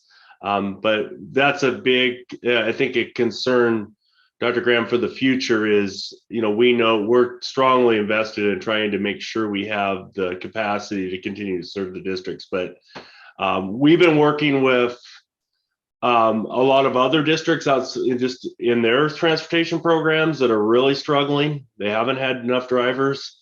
And in fact, in Lisle School District, our team has jumped in and we're operating as their director of transportation services for the rest of the year because they lost their transportation director and also were short on drivers. And so they were basically threw their hands up. They didn't know what to do. And so Tim and I worked together with their superintendent to figure something out so they could keep on going. Did that answer your question? Yep. Yes. Yeah. While Gavin's lips are moving, I have a question. How is it with the PPE and the shipping problem? Is it coming in, dribbling in? How are you doing that right now? It's definitely more the dribble side of it. One thing we've got to learn a lot about, probably the most challenging part of the PPE is getting stuff into the US and then getting it, once it comes into the US, to be released from the ports. Like right now, we have 3 full 40-foot containers sitting in the Long Beach port that's been there for a few weeks. And it's hard to get stuff released, and we've had boats sitting offshore for weeks at a time. So that is, and you pointed out, the biggest problem we've had lately in PPE, and is the stuff you're seeing on the news we're experiencing firsthand. The other thing is it's a really disorganized situation. An example of that, we had 2.1 million youth masks, disposable youth masks coming in. They showed up to be delivered. We started unloading them. We opened a case, and they sent us adult masks. So we had to reject that order, and it just, I probably had 30 phone calls about just that one shipment that went bad. But there's just a lot of stress on the delivery system, and what you're seeing in the news is, I mean, we're seeing firsthand. But what we had to do to overcome it is we had to start putting orders in for 3 months in advance, basically. So we started ordering for what we thought we were going to have trouble with right now already. So we're still struggling from the order before, but as soon as all this comes together, we should be back to a pretty good place. But right now, I mean, we've had to make a lot of special runs to districts because we're just sort of band-aiding things together until we can get them back up to a full inventory. But so far, we've been able to do it. And we're hoping that next week we get about 3.5 million new masks that come into our warehouse. So, and Ann, I'll tell you this too. We've got an enterprise truck sitting out here that we use. We've been holding on to it because there's no trucks in the system either. And so even if it's just sitting in our parking lot, it's there because we're going to need it at some point soon. Yep, I've heard that. I have a Marnie quick question. You mentioned the retirements and you said Peggy. Peggy who? Peggy Sandberg. I thought that's who you meant. We didn't say goodbye to her, did we? No, I tried to get her to come to the board meeting and she did not want to do that. Wasn't she So, going on a trip somewhere? Yeah, she and her partner were doing a road trip with their motorhome, and Well, maybe Yeah. if we could call Wendy if we wanted to, I'd like to send her a thank you note from my aspect because she, was so good to the board with that yummy little stuff she'd give us. And so I hate to think she just left without knowing we appreciated that. So. Yeah, that's great, Ann. If you want, I just send Wendy an email and we can I'll call Ann. figure out how to contact her. I can call. And I have one more question, a quickie. And this is for Monique. She has done so much to me for the health department. Do we get any kind of funding for that? Or is it just a team effort, PR, whatever? Because they must get lots of funding too, but I didn't know if we get any financial benefit. Yeah, we've explored that possibility. It gets a little bit tricky with the audit requirements and we want to be extra cautious around that. What we do get, Anne, is immediate response from the health department for our districts, which is pretty invaluable. A lot of other regions and other school districts have really struggled to be able to get access. So that's kind of the benefit that we've seen, is being able to channel information from the health department and get real-time responses and approvals to different documents and other elements, pieces, resources, those types of things. So that's been a huge benefit. And in fact, we've been asked from across the state to help to contribute because folks are just having trouble getting a hold of their health departments or getting resources. Well, I know that you really have been so wonderfully and actively involved, and thank you. It makes us look good, I'm sure. But I just wonder, thank you. Yeah, absolutely. I have one question along that same line. You said that other ESDs are asking for materials that have been developed by 112. Is there any revenue stream possibility there, even if it is a very modest one? Yeah, so we have something that we've created. I've talked about this before, our communications collaborative, and that's our partnership with ESDs, where it really kind of opens up borders a bit. And we do have financial agreements in place. I can tell you that some of the work that we've done for COVID has really opened up some of these other financial arrangements. Like, for example, Anacortes School District. We got a contract with them for a year-long amount of work to be their communications resource because of our COVID work and partnerships. So while there may not be direct payment from the COVID resources work, we are getting additional contracts from across the state for long-term communication work. Good exposure then. So Dee, I think, along those lines too, you know, the stuff Monique has created and the toolkit and all that stuff, because our districts have paid in to be part of this, you know, we've told the other ESDs, if you want some of this action, you're going to have to, like you said, pay some nominal amount to join. And so far that hasn't happened. We did have one of the health districts up north, I think, contribute some funding because they wanted access to it. And so, you know, I'm not just going to give away our stuff to other ESDs when our districts have paid to have this stuff created too. Well, that's the pivot point. You know, our districts might go up in arms of, hey, look, we paid for that and you just gave it away. Yeah, absolutely. I totally And- agree. That's why And we're not I doing know it is so valuable as an information sort of a true and valuable information source. So there's that catch-22, darned if you do and darned if you don't. But that goes more to saying how do ESDs work together in, you know, the communications area. You know, we've been working together in a bunch of other areas, but, you know, I guess that one's kind of been not gone as far as we should have. Yeah, you'll get there. I have full faith. Well, Tim and team, those reports were absolutely impressive as far as your, what?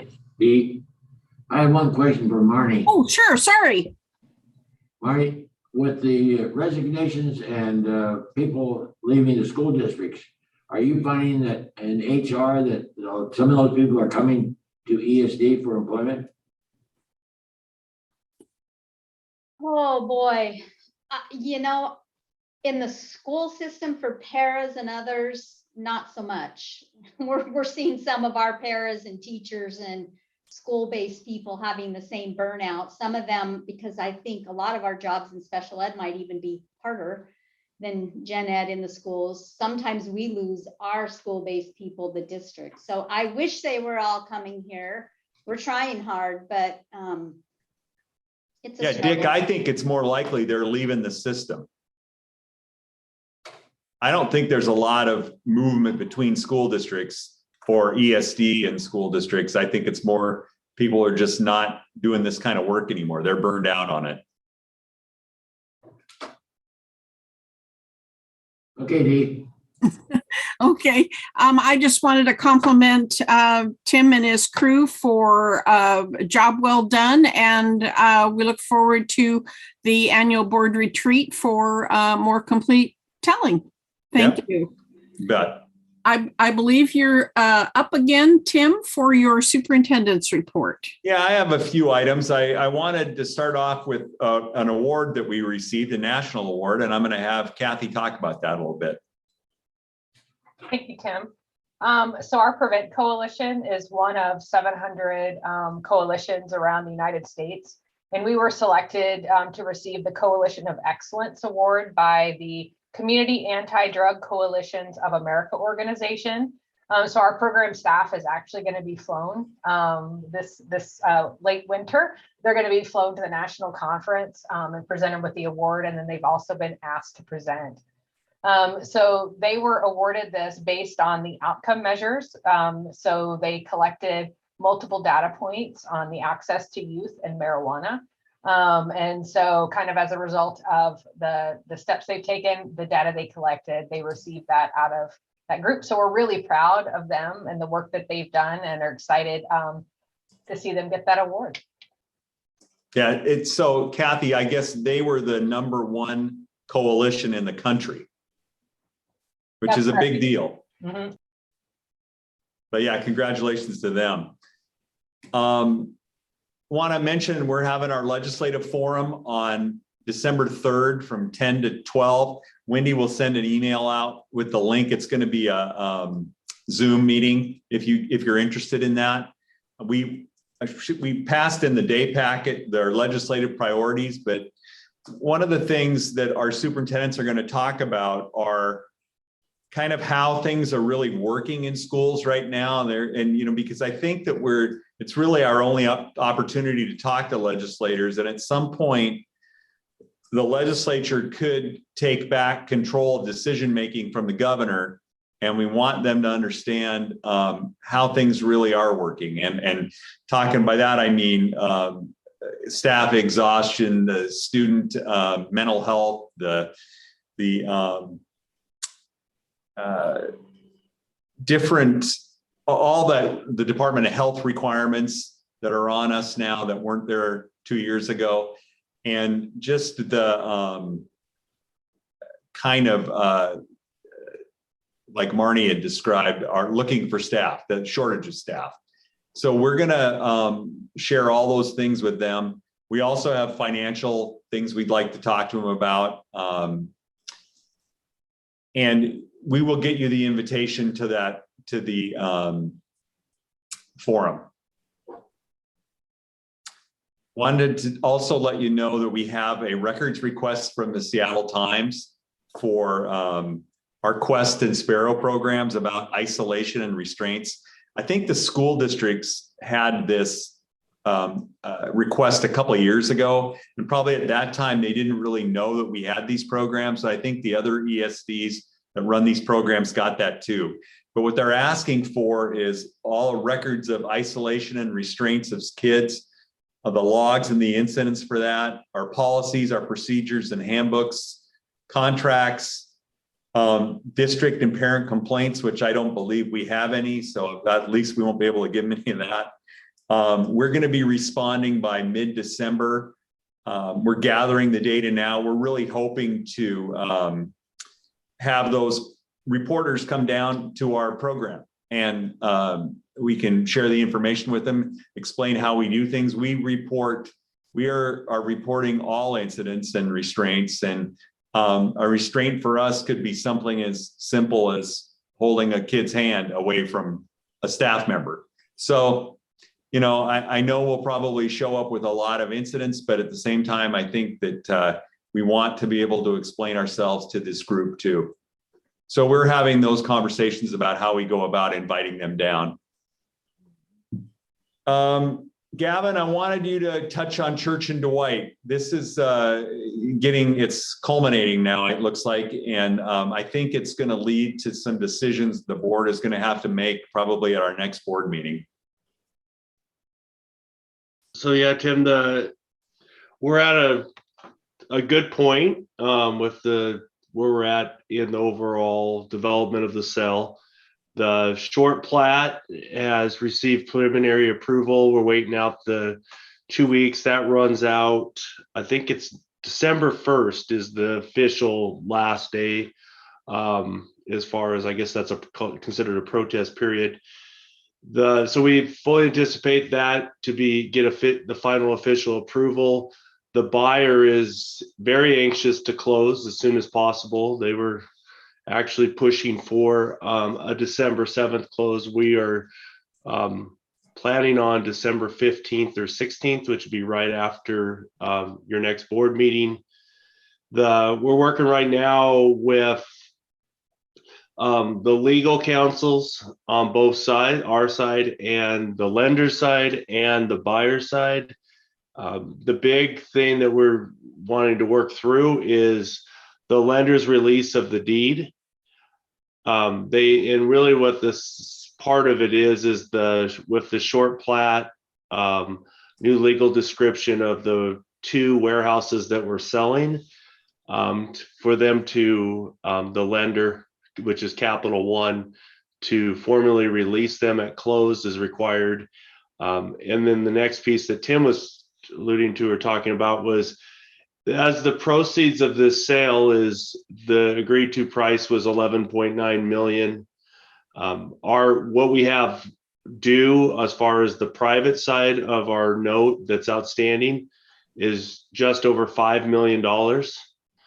So there is quite a bit of, there's a $6 million plus difference between what we owe and what we're going to receive. On the ESD portion of the rest of the campus, we owe $9.8 million on the ESD occupied space, and that's how the financing was set up. We've only paid interest only on that financing since the purchase. But basically, we're about $3.5 million difference between what's fully owed on the property and what we're going to get as far as net proceeds from this sale.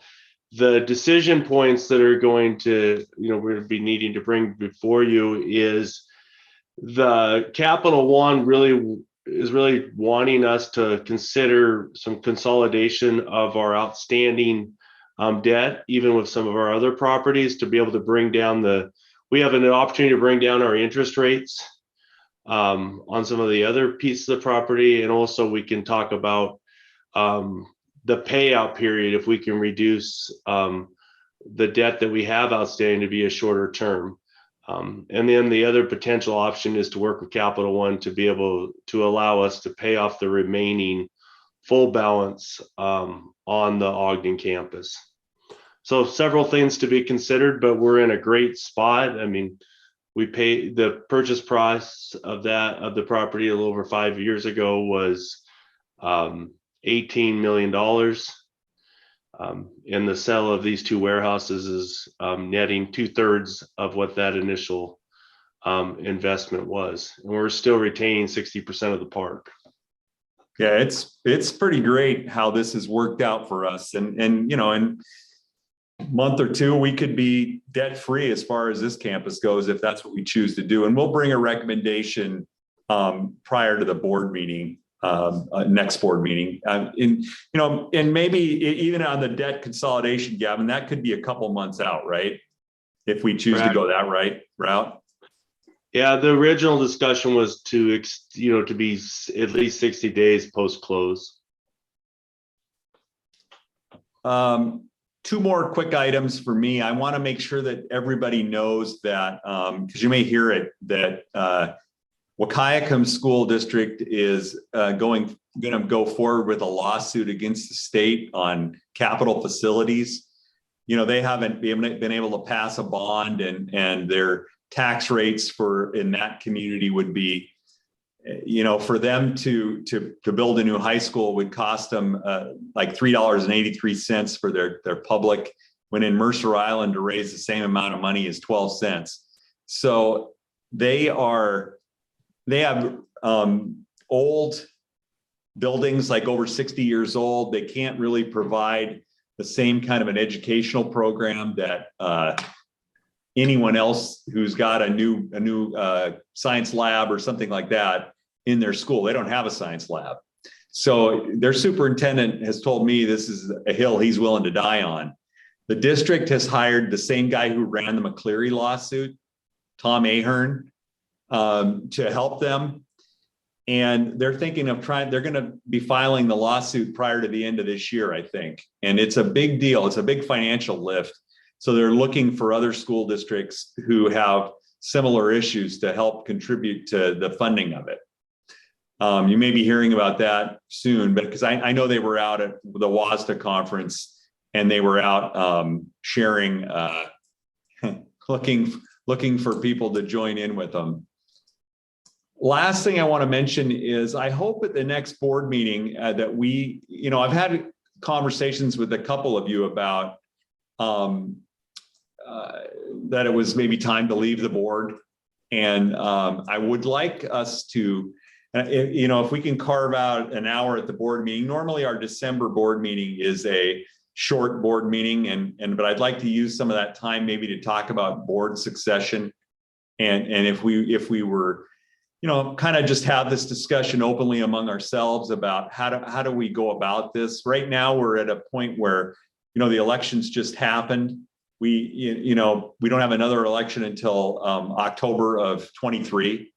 So it would be appointees is what we're talking about. But I would like us and I understand where people are at. I mean, they're at different points in their lives, and some people have been on the board for a long time. And if people make the choice or decision to leave the board, it's, to me, it's just thank you for everything you've done. And it's not anything, I'm not looking at it as a negative. I'm just looking at it as something we should be planning for and maybe calendaring. So that's kind of what I'm hoping, is that we can have that discussion at our next board meeting. I'd love to see that on the agenda, Tim, and enough time scheduled so that, if there was a lot of discussion, we wouldn't be rushed. And hey, Dee, what we're planning on doing is having, like I said, a short board meeting. And, we can go as late as we need to go. Okay. But, yeah, I hear you. Yeah. As a Christmas gift to the staff, maybe we could excuse them and have a board, something like that. I think that they should have to sit in on it. I mean, for the board, for the succession planning thing, and the only thing I was thinking of inviting, I know Marnie, you won't be here. I initially asked you to, but you won't be here, and that's okay. Was maybe Mike, just because he's probably been through some of these things before at Camas. But yeah, everyone else would be, maybe they'd come to the board meeting piece and then could go. Nice idea, Anne. Thank you. But anyway, I think we're going to carve it out of that December 14th meeting. Made the most sense because we're all going to be here anyway. So right. That's my report, Dee. Are there any questions from the board or attendees here? I have just one question for Tim. Yeah. Regarding the Wahkiakum lawsuit, there are a lot of districts that we all know of that are in, if not their straits, at least similar straits. Is there a method for districts to be notified about this thing so that their boards can consider whether they want to join the lawsuit? I guess I'm asking, are you doing anything to advertise that issue? Well, we've helped them with the conversations with Tom Ahern and WASA. We're trying to set them up through a different organization other than us. We have facilitated the conversations between their superintendent and the superintendents on our calls. So he's talked to everyone in 112. But I think, he's probably going to go like through the rural ed network, because that group of small schools is most like a Wahkiakum that has those challenges. But even big districts have the challenges too. Longview can't pass a bond to save their life either. Well, I'm thinking of Kelso as an example. Kelso compared to Longview, there's a lot more money in Longview than there is in Kelso. They pass their bonds, but boy, they pay a lot of money. Yeah, no question. And it would cover everyone, Mark. It's not just the smalls. It would cover, because it's an equity issue, right? Sure. And so, the Wahkiakum is using the normal channels of communication through the state. And what I could do, and I've talked to him too, is about having him come to an ESD superintendent meeting. Yep. Yeah. Okay. I just think it would be good if we could be assured that superintendents, at least in our region, because that's what we're caring about, knew about this lawsuit and had the opportunity to join or not. Yeah, they all do know. Okay. All right. That's what I was asking. Mm-hmm.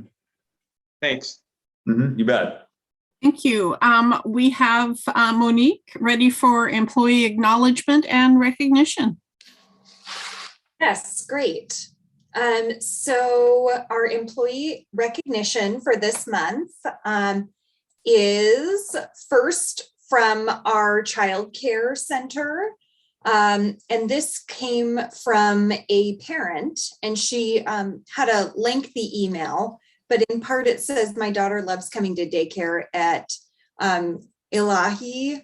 I'm probably not saying that right. Ilahi, yeah, Ilahi. Ilahi, and truly enjoys her time with you.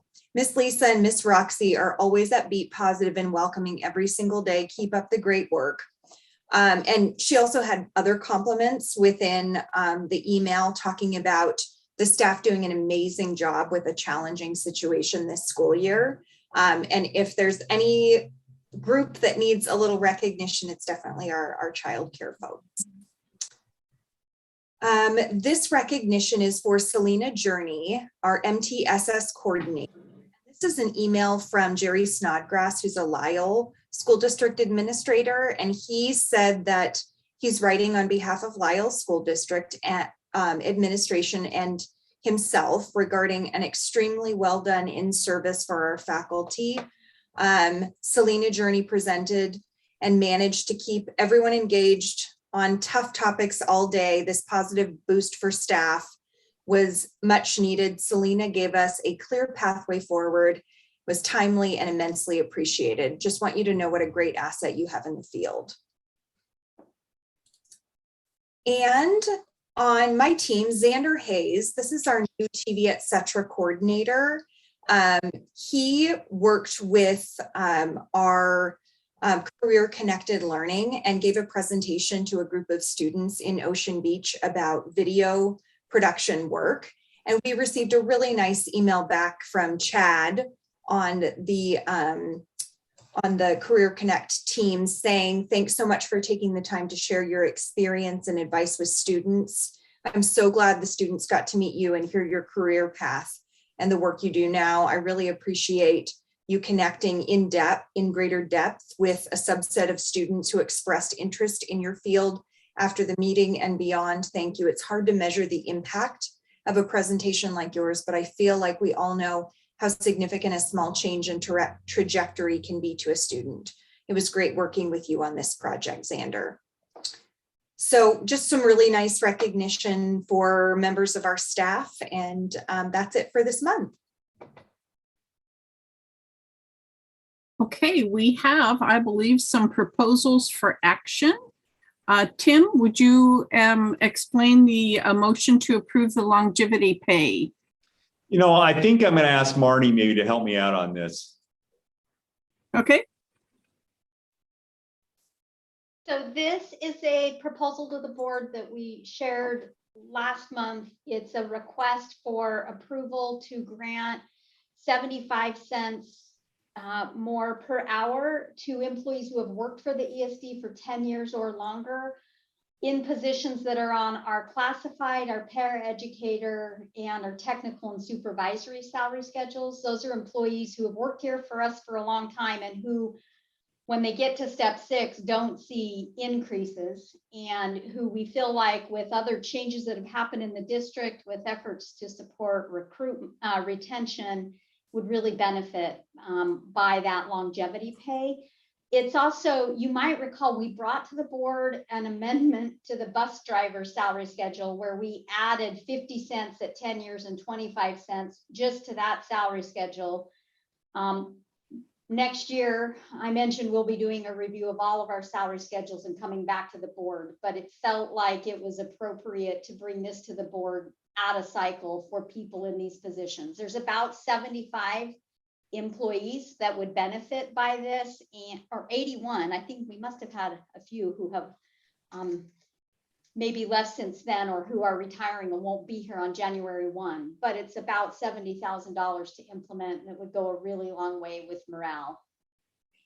And it just like what we've been talking about a lot today about recruitment, retention, and this is one of the retention items. Okay, do we have a motion to approve the longevity pay? So moved. I'll second. Oh, excuse me. Go ahead, Mark.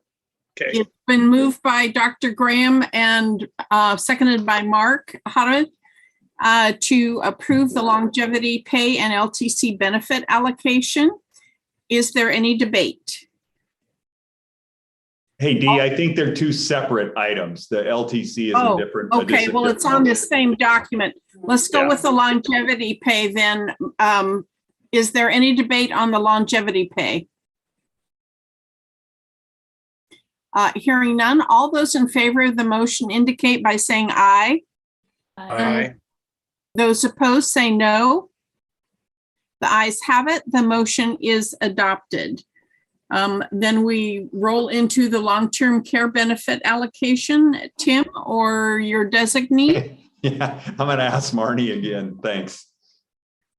So as you all may recall, Washington State passed a law that starting on January 1st, every employee has to pay 0.58 per $100 of income in a tax to the state of Washington for long-term care insurance. Employees who were able some time ago, because you can't buy your own policy now, but employees who had a long-term care policy could apply to the Employment Security Department to get an exemption. If you had your own policy, you don't have to pay the tax. Many employees have not been able because the state of Washington is no longer companies aren't selling long-term care insurance in Washington state. So this is a pretty significant financial burden on employees. And as Gavin mentioned, we have some funding available as a result of our conversion from administering our own benefits to joining the PEB. We have some funding that has to be used related to employee benefits. So we're asking the board to approve a process where that employees would receive a benefit allocation. And Gavin, you may have to help me here if I don't explain this correctly, but a benefit allocation on their paycheck in the amount of the 0.58 per $100 of income. They'll get that allocation, and then the ESD will then withhold that. So they'll come out even and unharmed from that new tax for this year. Once again, also move. I'll second. Okay, is there any debate? I would like to add that if my understanding is correct, all staff have been notified to the fact that the ESD is assuming this burden and that they will be apprised that it is kind of an added benefit to their employment. Am I correct?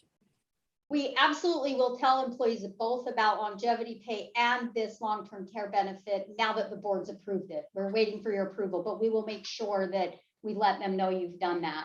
Well, Absolutely. It's another retention data point. I love that. Yeah. So all those in the favor of the motion indicate by saying aye.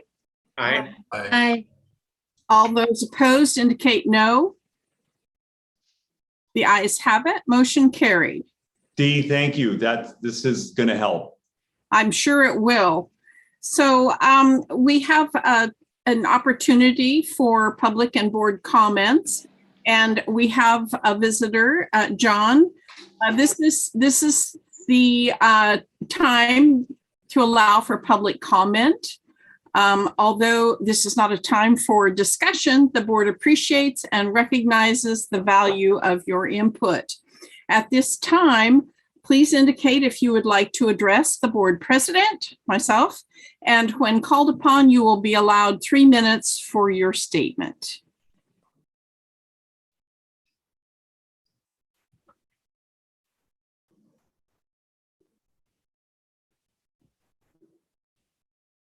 Okay, hearing no reply. Let's see, we have the correspondence file has been emailed to all board members. Is there any comment or questions on the content? Can I make a comment, Dee? Yes, sir. I think we included a bunch of thank yous to Gavin from the private schools. You know, Gavin, you're going to heaven, so you got that going for you. He's on his way. Yeah. All right. It's the public schools that aren't so happy with him. Okay, so board attendance at events.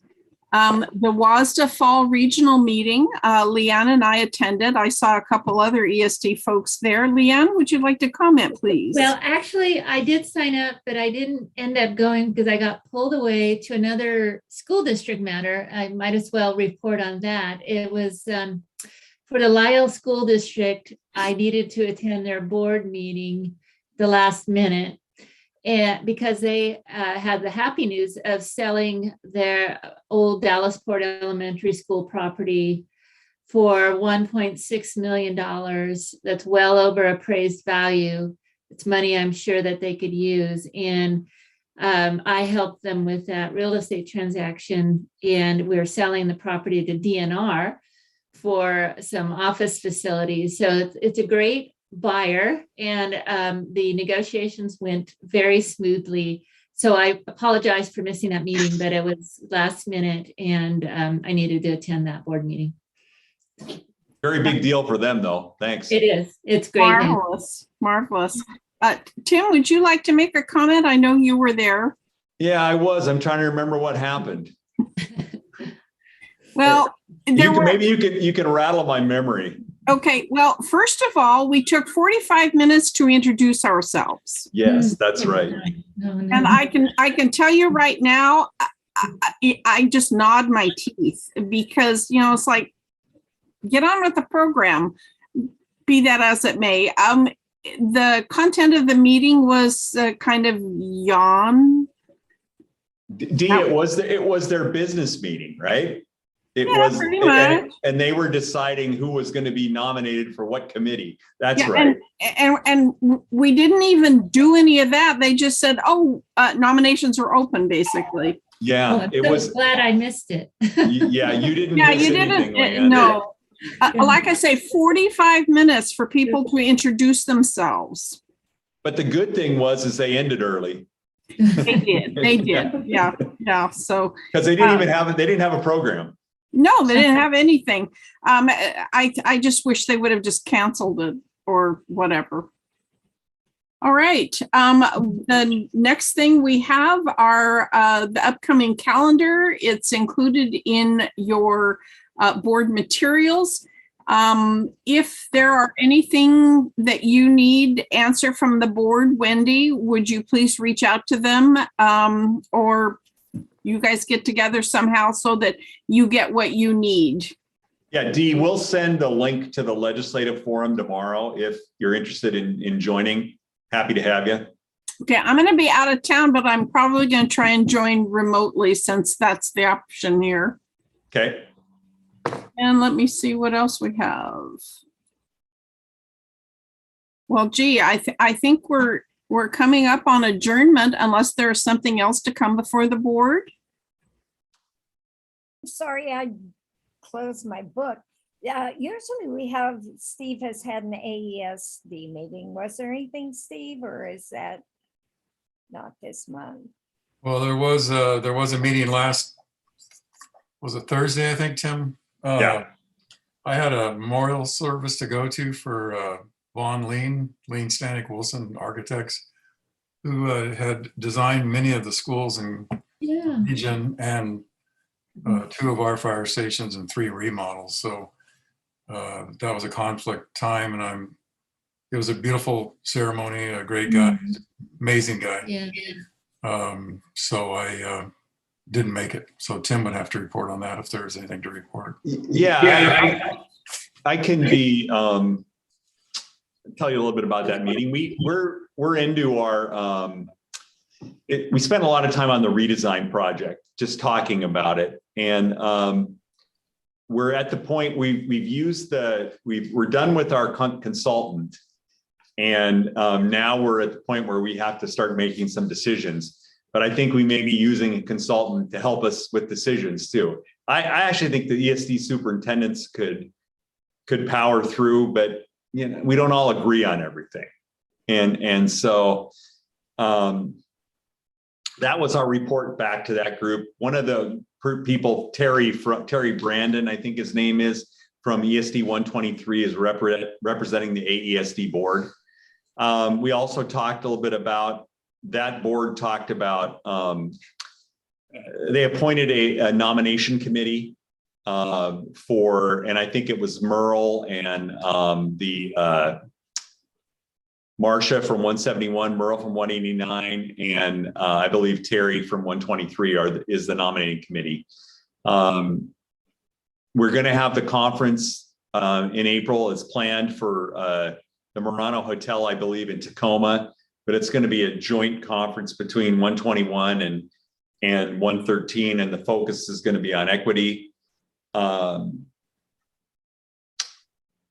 was about it. We're still working on the redesign project, and I believe, you know, like I said, I'm hoping maybe the ESD superintendents can pull it off without having to spend a lot more money on it. I think we're close, but I don't know if that's going to be possible or not. I'll find out soon. Well, I'm going to, any other board comments? And thank you for that, Anne. I totally forgot. So did I. So we'd like to adjourn the meeting at 5:10 p.m. Everybody, safe travels. Thanks, everyone. Happy Thanksgiving too. You Thanks. too. Thank Thanks, you. Bye. See you Bye-bye. next time. Bye-bye.